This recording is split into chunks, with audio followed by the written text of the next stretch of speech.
Você tem a resolução da Assembleia Geral pedindo uma solução de 2 estados. Você não vê nada disso como um sinal de que o resto do mundo não concorda mais com você? Ah, não, estou muito ciente disso. Mas em termos da nossa posição internacional, olha, é difícil.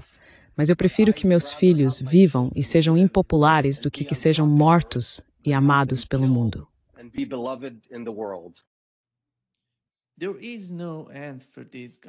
Não há limite para esses caras. Ele nem faz parte do grupo. Ele nem está no mesmo partido que o Netanyahu. Ele não está no governo. De alguma forma, ele está criticando o governo por algum tipo de política interna, mas eles estão totalmente alinhados quando se trata de política externa e do que Israel está fazendo.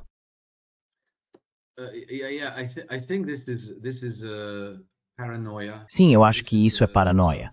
Acho que é uma forma de psicose na qual os israelenses coletivamente se colocaram, porque a única maneira de se sentirem seguros é matando todo mundo que possa, mesmo que potencialmente se tornar um rival ou uma ameaça para eles.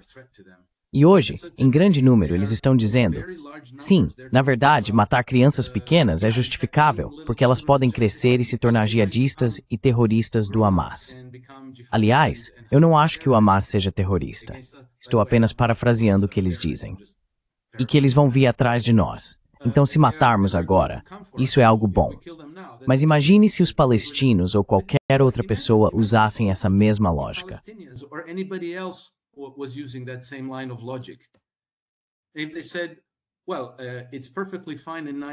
Se eles dissessem, bem, é perfeitamente normal e aceitável matar crianças judias e israelenses porque elas podem crescer e se tornar soldados das FDI, que depois vão nos abusar e brutalizar em nossas casas e em nossa terra, é claro que isso seria completamente inaceitável.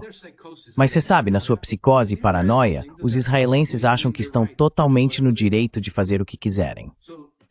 Então, sabe, isso seria como se eu estivesse brutalizando todos os meus vizinhos aqui, porque acho que alguns deles podem eventualmente querer me machucar. E por isso eu os machuco antes que possam me machucar. Em uma sociedade comum, você consideraria alguém assim como material para prisão ou para um hospício.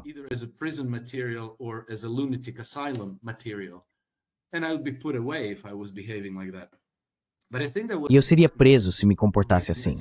Mas acho que o importante a se reconhecer aqui é que todo o projeto sionista é muito, muito maior do que o próprio Israel. Acho que Israel é apenas a ponta do iceberg. Todo o projeto é extremamente extenso e está presente em todos os centros de poder das sociedades ocidentais. Em particular, novamente, Londres, Washington, Nova York e assim por diante. E isso também foi parcialmente revelado após o assassinato do Shin Bet, porque, como Max Blumenthal revelou, existe toda uma rede de bilionários nos Estados Unidos que são leais a Benjamin Netanyahu.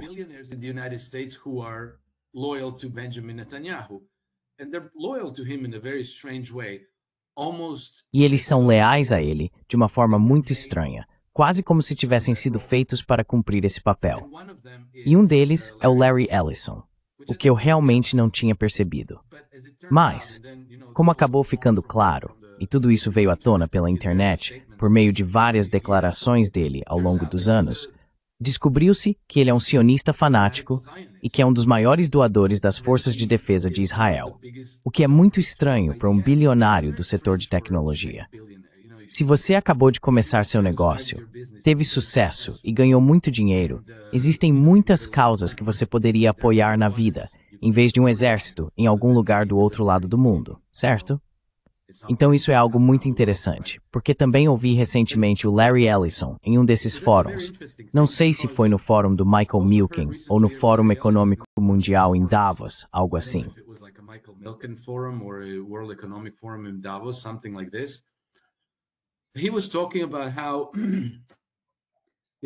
Ele estava falando sobre como todas essas tecnologias de controle vão garantir que todo mundo se comporte da melhor maneira possível.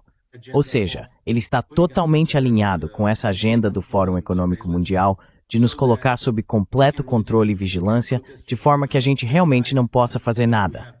Não podemos protestar, não podemos nem criticar. Temos que estar com a vacinação em dia, com os reforços e tudo mais.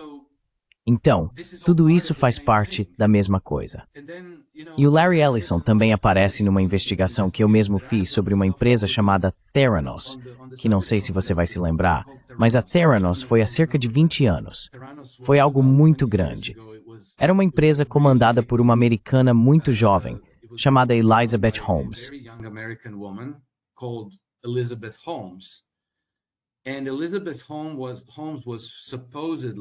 E Elizabeth Holmes supostamente era a inventora de um tipo de dispositivo diagnóstico revolucionário que poderia diagnosticar com precisão cerca de 120 doenças diferentes a partir de apenas uma gotinha de sangue retirada do seu dedo. Bem, sabe, eu investiguei isso e tudo era uma fraude desde o primeiro dia. A tecnologia nunca funcionou. Ela nunca foi qualificada para comandar aquilo. Tudo foi uma bolha extremamente bizarra do Vale do Silício, que desabou de uma avaliação de cerca de 9 bilhões de dólares para zero em pouquíssimo tempo. Mas o curioso é que Elizabeth Holmes, um dos seus maiores financiadores, era ninguém menos que Larry Ellison novamente. E todo o conselho de administração dela era formado por pessoas do aparato de segurança. Ninguém da área médica. Eram pessoas como Henry Kissinger. Henry Kissinger,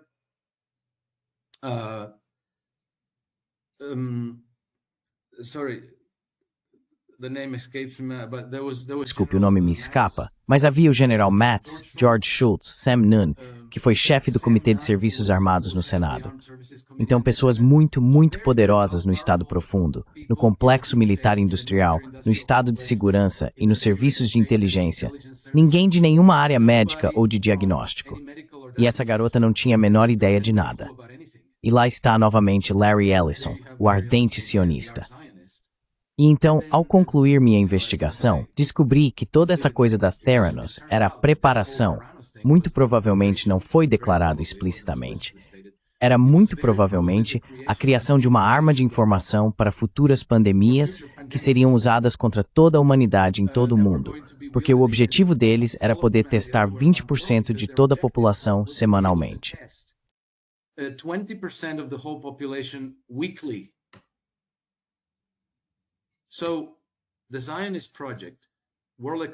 Então, o projeto sionista, o Fórum Econômico Mundial, a City de Londres, porque Larry Ellison também é muito próximo de Tony Blair, o senhor, City de Londres, além de ser próximo de Benjamin Netanyahu. E tudo isso parece se juntar e sempre gira em torno do mesmo grupo. E parece ser um grupo relativamente pequeno, mas eles são extremamente ricos e extremamente poderosos. Mas como minha investigação sobre a Theranos provou, eles também são extremamente vulneráveis, porque pessoas que falam a verdade, como Max Blumenthal, como Tucker Carlson e outros, Dave Smith, essas pessoas têm o poder de derrubá-los. E eu demonstrei isso na investigação sobre como a Theranos desmoronou.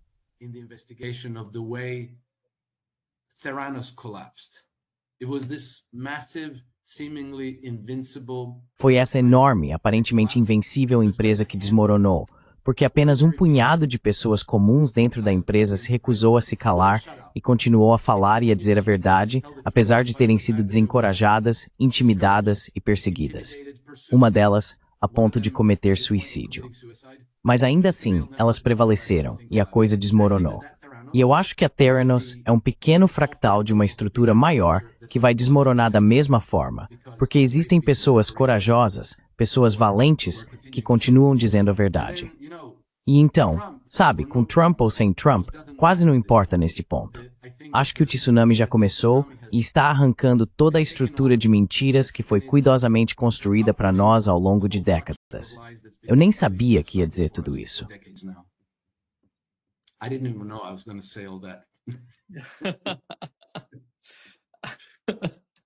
Alex, acho que algo foi dito durante a entrevista com Tom Barrack, que de certa forma serviu como um sinal de alerta, não só para o Oriente Médio, mas também para a Rússia, China, Índia, para todos esses atores, incluindo o Irã. E aqui está o que ele disse. And here is what he said.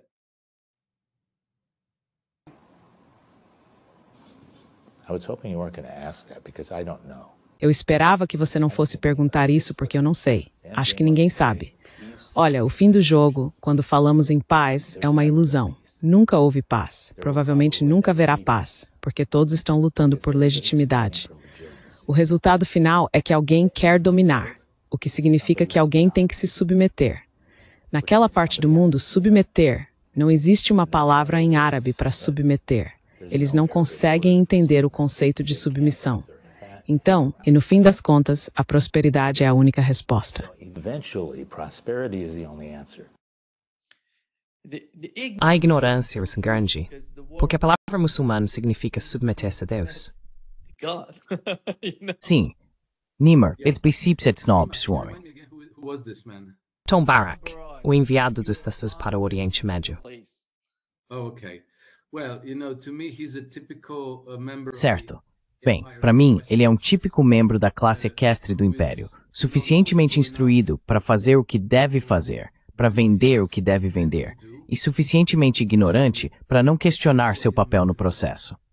Então, tudo o que ele disse ali, eu vejo como parte de sua doutrinação. Não é nem um pouco verdade. É um absurdo. Mas isso justifica porque ele diz, olha, ou eu estou no topo, ou outra pessoa vai estar no topo.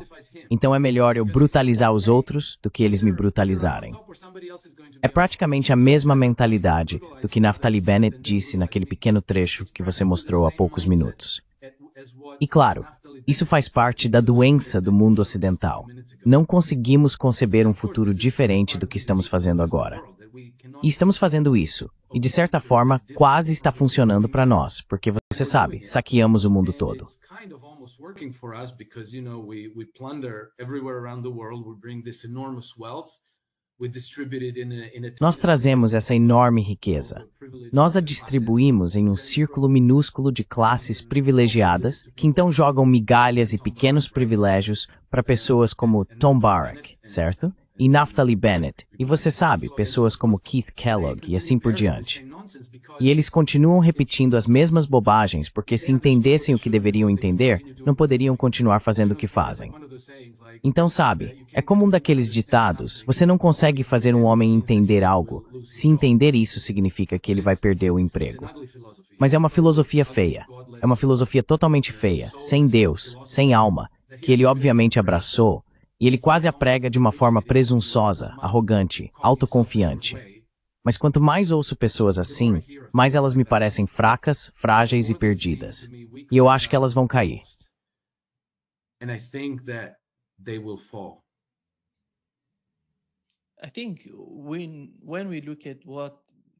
Acho que quando analisamos exatamente o que ele disse, Alex, há três palavras-chave no que ele falou: dominação, submissão e prosperidade. Olhe para o Oriente Médio. Quem é próspero? As pessoas que se submetem, as pessoas que aceitaram a dominação dos Estados Unidos do Ocidente. Olhe para a Europa. A Europa é realmente poderosa? A Europa é poderosa? Eles têm algum tipo de influência sobre os Estados Unidos? Você fala sobre os britânicos e aquelas elites no Reino Unido. Eles não fazem parte da Europa, Alex. Eles fazem parte das elites. Eles não fazem parte disso.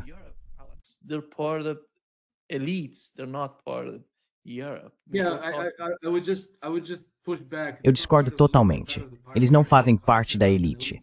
Eles fazem parte da classe parasitária. Nem sequer são elites. Na maioria das vezes, são degenerados consanguíneos, que se satisfazem com pedofilia, drogas e todas essas coisas feias e horríveis. Eles não são elites. Não escrevem romances, não compõem sinfonias, não esculpem esculturas, não constroem catedrais.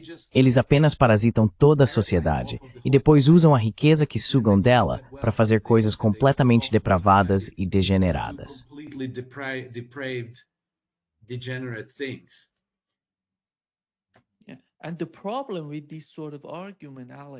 E o problema com esse tipo de argumento, Alex, é que esses dias já se foram.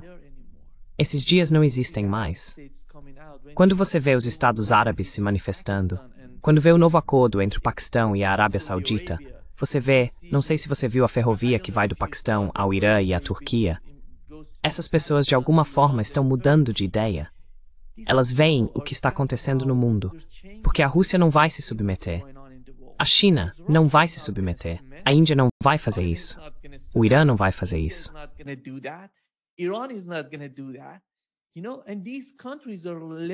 E esses países estão aprendendo com o que está acontecendo no Oriente e com o impulso que o BRICS está ganhando. Acho que isso muda completamente o jogo em toda a situação, mas as pessoas no poder nos Estados Unidos, como Tom Barrack mencionou, ainda têm o mesmo tipo de mentalidade. Isso não funciona mais. Você vê essa mudança chegando à Europa? Você vê essa mudança chegando? Eu vejo o que está acontecendo, pelo menos no Oriente Médio, de certa forma. Por causa de suas vidas, os líderes dos Estados Árabes têm tanto medo de Israel e do que Israel está fazendo. Isso pode acabar mudando a opinião deles, levando-os a se voltar para o Oriente.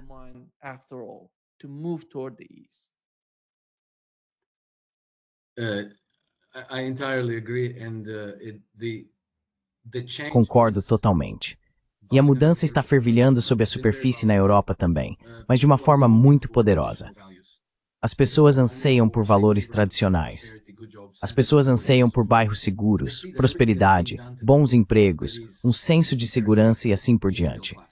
E elas percebem que tudo o que está sendo feito a elas por essa classe imperial parasitária está, na verdade, transformando-as em servos, em escravos. Isso está tornando suas cidades, vilarejos e bairros inseguros. Está fazendo com que percam empregos. Vou dar apenas 2 exemplos rápidos do meu país, a Croácia. A destruição do gado está fora de controle. E eles continuam inventando justificativas. Ah, tem esse vírus, agora tem aquele vírus. Sempre tem algum tipo de motivo, mas o resultado é que estão destruindo o gado aos milhares.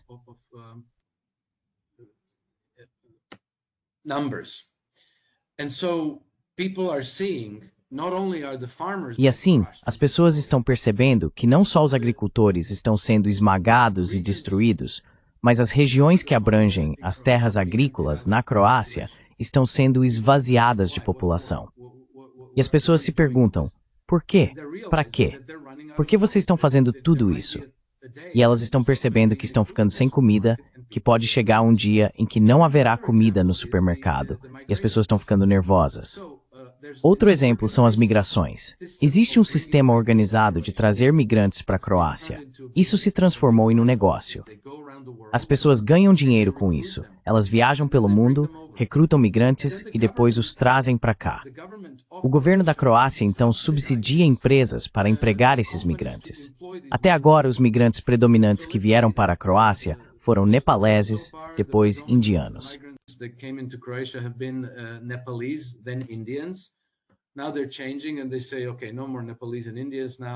Agora eles estão mudando e dizem, ok, nada mais de nepaleses e indianos. Agora vamos trazer filipinos. Então você tem pessoas indo lá e trazendo outras de volta. Agora, se eu tenho uma empresa na Croácia, o governo me subsidia para contratar essas pessoas com 600 euros por mês. Então eu recebo 600 euros por mês para contratar um imigrante, e esses imigrantes trabalham por apenas 800 euros por mês. Ou seja, como empresário, eu consigo um trabalhador por apenas 200 euros por mês. Não é de graça, mas é quase nada. E por algum motivo, o nosso próprio governo está fazendo isso. Então o que o povo croata vê, o povo italiano, o povo alemão, o povo francês, o povo espanhol, todos veem a mesma coisa. The Italian people, the German people, the French people, the Spanish people, they all see the same. And the anger and the revolt is gathering strength. E a raiva e a revolta estão ganhando força. E então você tem esses líderes como Friedrich Merz, Emmanuel Macron, Keir Starmer e outros, que são extremamente impopulares. Eles realmente estão pisando em gelo fino. E para permanecer no poder, eles se veem obrigados a cancelar a democracia. Eles são obrigados a interferir na vontade do povo de todas as formas possíveis, apenas para garantir que não possamos mudar de rumo e que não possamos reverter a situação. Mas, ao mesmo tempo, vejo que há influências ocultas vindas do leste.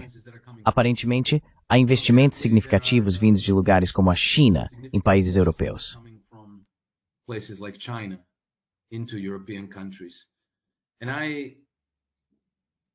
E não posso afirmar isso como um fato porque não sei, mas é apenas a minha impressão e meu julgamento. Eles não estão lá apenas investindo dinheiro e fazendo negócios. Acho que eles estão buscando purgar o sistema desses parasitas para nos ajudar a derrubá-los e assumir o controle de nossos próprios países. Porque então, com governos orientados à soberania, poderíamos reorientar o desenvolvimento das nações europeias para longe dessas estruturas globalistas e em direção a integrações multipolares. Poderíamos começar a fazer parte da iniciativa do Cinturão e Rota.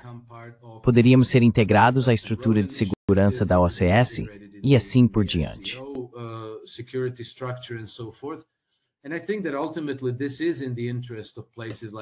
E eu acho que, em última análise, isso é do interesse de lugares como Irã, China, Rússia, Bielorrússia e assim por diante. Porque em vez de terem pontos de tensão e crises, esse arco de crise que o cerca por todos os lados, eles prefeririam ter uma vizinhança pacífica e estável. Então acredito que está sendo feito, mas realmente não sabemos muito sobre isso de forma factual. Mas isso combinado com as queixas reais e genuínas dos povos europeus, que são muito significativas e muito graves, vai nos levar a algum tipo de mudança, esperançosamente uma mudança pacífica. Mas acho que existe a possibilidade de que seja uma mudança violenta, como um desenrolar do tipo revolucionário.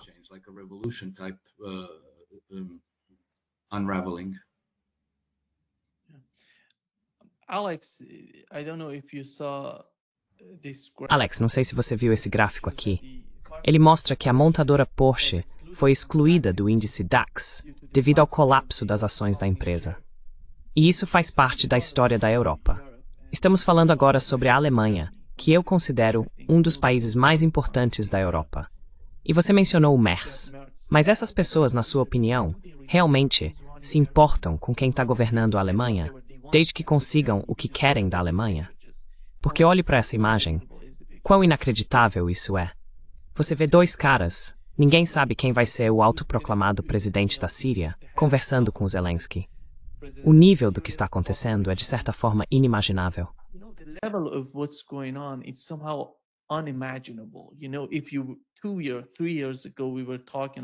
Sabe, se 2 ou 3 anos atrás estivéssemos falando sobre esses dois caras se unindo, você diria, quem é esse cara? Quem é Al-Sharif? Agora, ele está comandando a Síria, sabe? E está se encontrando com Zelensky. Com o passar do tempo, você vê a conexão, essa linha de ligação, como eles estão tentando desestabilizar a região inteira. Você percebe que ele está ficando cada vez mais ousado. E você sente que, de alguma forma, essas pessoas, eu mencionei MERS, realmente se importam com quem está no comando. Quem vai ser o presidente da França? Quem vai ser o líder, digamos, da Alemanha? Desde que consigam o que querem desses países em termos de política externa, política interna, tudo isso.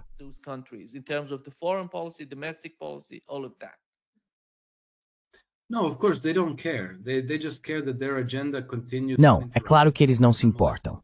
Eles só se importam que a agenda deles continue sem interrupções e sem ser molestada. Esse cara que agora se chama Al-Sharif, antes se chamava Al-Jolani, era chefe da frente Al-Nusra. Filmou a si mesmo decapitando pessoas. E agora é tratado como um convidado de honra, apertando a mão dos líderes do mundo livre, junto com seu colega de crime, Volodymyr Zelensky. É incrível, mas acho que é bom no sentido de que essas coisas estão sendo reveladas. E você sabe, de novo, quem criou Al-Jolani?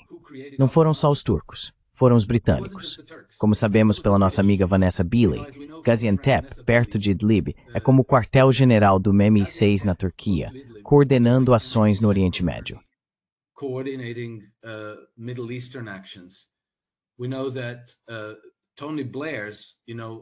Sabemos que Tony Blair, você sabe, amigo de Larry Ellison, o chefe de gabinete de Tony Blair, Jonathan Powell, foi encarregado dessa transformação de decapitadores para estadistas respeitáveis. A empresa dele, chamada Intermediate, ficou responsável pelo marketing de Al-Sharif e seu ministro das Relações Exteriores, esqueci o nome dele, acho que é algo parecido, Al-Assad Al-Shibani, sabe, para vesti-los com ternos elegantes, treiná-los para apresentar os pontos de discussão, para parecerem respeitáveis e, de certa forma, seduzir o público ocidental, para que se sintam bem com um terrorista decapitador da Al-Qaeda agora ocupando o lugar de Bashar al-Assad em Damasco. Mas, ao percebermos isso, entendemos que todos são tentáculos do mesmo monstro. E, novamente, gosto da metáfora do tsunami, porque antes de um tsunami atingir, a água primeiro recua, ela se afasta.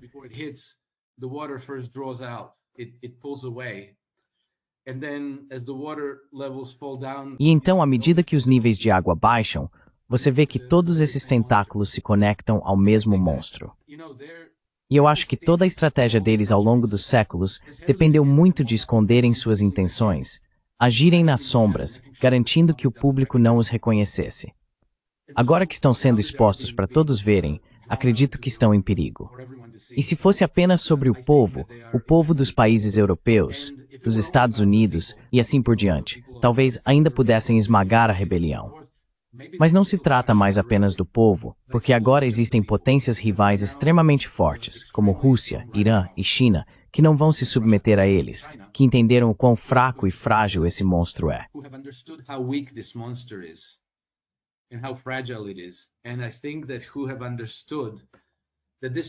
E eu acho que aqueles que entenderam que esse monstro nunca vai desistir do que faz, esse parasita, até ser completamente esmagado e destruído.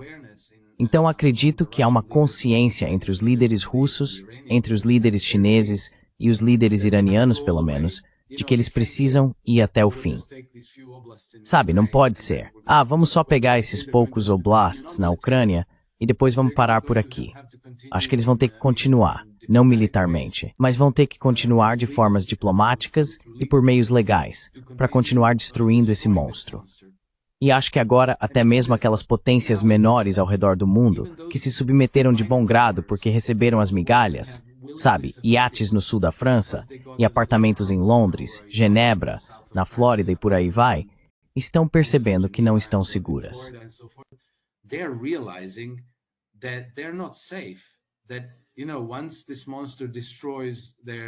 Que você sabe, uma vez que esse monstro destrói seu rival imediato, então eles serão os próximos. Então pode ser o MBS em Riad o próximo. Ou pode ser o governo do Catar, ou pode ser o governo dos Emirados Árabes Unidos. Essas pessoas nunca vão parar. Eles já disseram, uma vez que mudarmos o regime no Irã, o Paquistão será o próximo. E Benjamin Netanyahu já está afiando sua espada para um ataque à China. Ele quer destruir a China. Essas pessoas são completamente insanas de forma patológica e precisam ser removidas. Mas não é só Benjamin Netanyahu. Não são apenas as pessoas, os bilionários em volta de Trump. É todo o sistema que conecta a Ucrânia, a City de Londres, o desmonte das democracias europeias, o ataque à Venezuela, ou pelo menos o aparente ataque à Venezuela, e assim por diante. É tudo.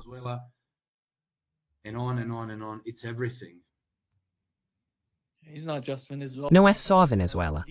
Eles estão falando sobre a Bolívia, estão falando sobre a Nicarágua. E você sabe, isso está chegando ao sul, à América Latina.